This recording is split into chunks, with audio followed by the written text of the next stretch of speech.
Assalamualaikum. Okay guys, so ni aku nak review dekat apa Mazda Miata. Yang ni Circuit Legend lah, ataupun Legend punya version lah. Yang ni yang tahun 2025 punya livery. So dia punya colour kan hijau.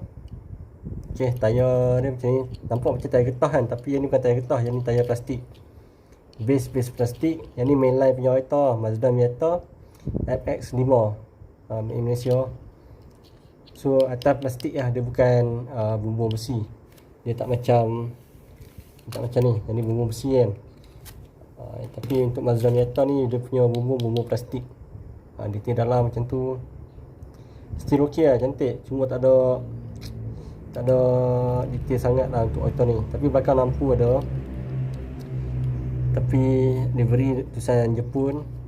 Ada side mirror. Ada side mirror depan dia macam tu. Lawa juga lah. So siapa nak beli Mazda Miata 2025 punya version ni, aku letak link kat atas ni, apa boleh beli kat situ lah. Tapi lawa semua lah. Okay, Assalamualaikum.